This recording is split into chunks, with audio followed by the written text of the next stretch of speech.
Olá, hoje vamos explorar a psicologia por trás de um sentimento que se tornou muito comum. Aquela conexão forte que sentimos com figuras da mídia, pessoas que, na realidade, não fazem ideia de quem somos. Vamos começar com um cenário bastante familiar. Pense naquele influenciador digital que muita gente acompanha todos os dias. Passamos a conhecer a rotina da manhã, o nome do cachorro, as opiniões sobre vários assuntos, e quando essa pessoa olha para a câmera, a impressão é de que ela está falando diretamente conosco. É uma sensação muito próxima de uma amizade. Mas aqui entra o grande contraste. Para essa figura pública, com seus milhares ou até milhões de seguidores, a realidade é bem diferente. Do ponto de vista dela, cada seguidor, individualmente, é parte de uma estatística. Ela simplesmente não sabe quem somos.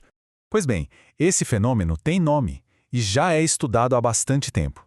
É o que chamamos de relação parasocial. Vamos entender o que exatamente define essa amizade de mão única.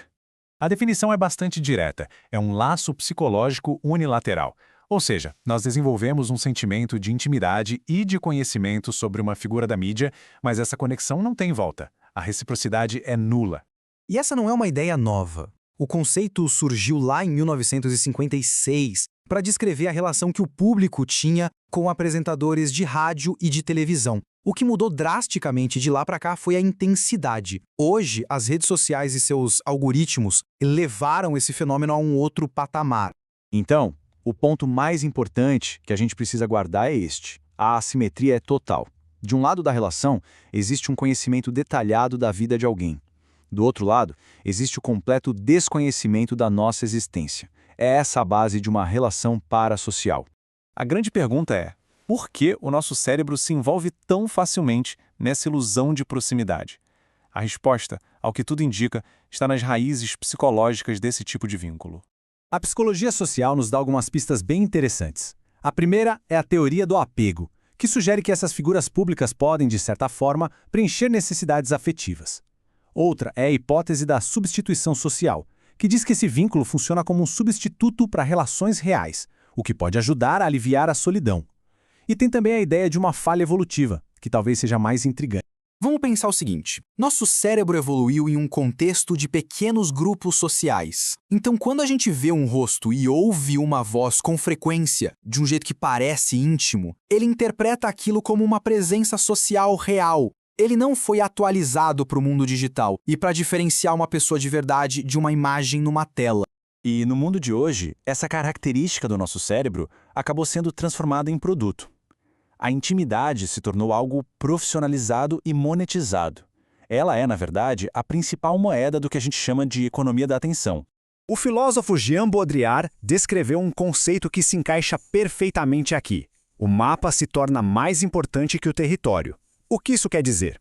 Que a imagem construída do influenciador, a sua persona digital, se torna mais real para nós do que a pessoa por trás dela.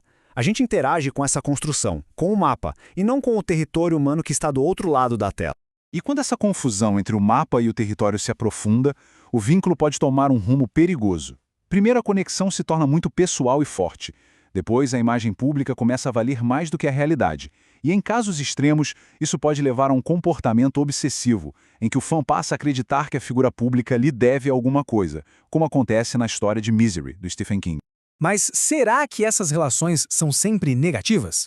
A ciência mostra que não necessariamente. Como em muitos outros casos, existem os dois lados da moeda. Do lado funcional, essas relações podem trazer alívio emocional, inspiração e até motivar comportamentos positivos, como engajamento em causas sociais. Por outro lado, no campo disfuncional, os riscos envolvem isolamento social, comparações que podem afetar a autoestima e até um sentimento de luto muito intenso pela perda de alguém que, na verdade, nunca conhecemos. Entender como esse mecanismo funciona é o primeiro passo para encontrar um equilíbrio na era digital. Isso é cada vez mais importante, porque o fenômeno está se expandindo para uma nova fronteira. Atualmente, esses vínculos não se formam apenas com pessoas.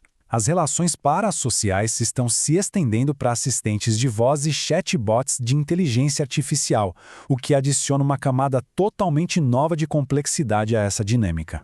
Então, o ponto central que fica é este: relações parasociais não são apenas coisa de fã. Elas são experiências psicológicas genuínas que se baseiam em predisposições do nosso cérebro e que, hoje, são moldadas e intensificadas por todo um ecossistema de algoritmos. E tudo isso nos leva a uma reflexão final. Talvez o segredo, como em muitas coisas, esteja no equilíbrio. Quanta da nossa energia social está sendo direcionada para alguém que nem sabe o nosso nome? E quanta está sendo investida nas pessoas que de fato dividem a vida conosco?